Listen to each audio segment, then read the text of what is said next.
Hey guys, welcome back to my video where I talk about career, finance, and relationship as an early 20s going through these as well. I am currently drinking a coffee at 10 p.m. in the evening, and I'm just going to talk about whether we're truly ready for changes. I think this is already, the quarterly end of quarter one, spring, and now we're already finished with like 1/3 of 2026, which is just unbelievable. And I still mistaken as 2025 whenever I write something. This is the time where we reflect on our progress in New Year's resolution. And I think some of the people may have been a bit disheartened by the fact that they haven't really kept the New Year resolution, even though it's only been like 3 months since they've set the goals. And I was thinking, like, why are so many people failing to achieve this resolution? And there are like 10 billion of TED Talks for this, but I honestly think that it comes down to one core issue. And a lot of the people who are watching, well, maybe not a lot of, but a couple of people who are watching this would say, procrastination, I have no time, I don't know how, I have no motivation, etc.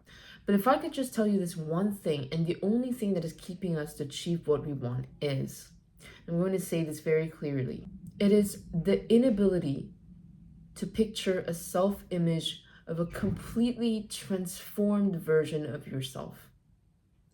I think some of the most relatable examples are workouts. We all want to achieve our body goals and set workout plans. And all those workout plans are super technical. We have like everything detailed. And we do follow initially because it's already all planned out. All we need to do is like go to the gym and then hit that, workout when the motivation is high. But we end up failing to like keep it up. Is it because we lack motivation? Hardly. But I think the main reason is because we just cannot cognitively picture ourselves with a completely transformed body that perfectly aligns with our body goal we want, because we're so used to the body that we have as of now and know our weakness that even though we set a goal and we write it down, we don't actually believe that the body that we saved in Pinterest, for example, is going to be mine, that we end up giving up in the middle.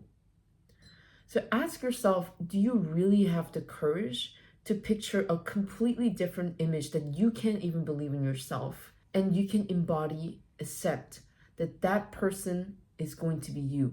So before you start any action, before you start planning out a notion in like on a day-to-day basis, you really need to get over yourself. I think you really have the guts to like trust that I am going to be that person and that person is going to be me. And I think this is, what it comes down to manifesting, right? I don't really believe in manifesting because I was like, what in the spiritual thing is that? Like, we manifest this is going to happen and it magically happens. Like, what?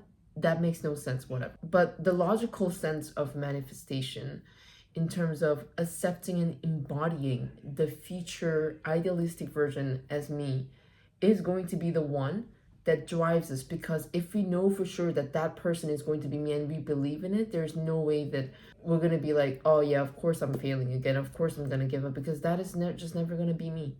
So I think deep down we still have that skepticism that that person is not going to be me, and it's going to be so hard to achieve it even when we're planning the visions, right? When people say it's you versus you, it's not just like what weight you lifted yesterday versus what you lifted today, but it's also what you know about yourself right now, who tries to pull you back to conform to the current version of you, versus you who's willing to break the ceiling that confines you and become the idealistic version of yourself.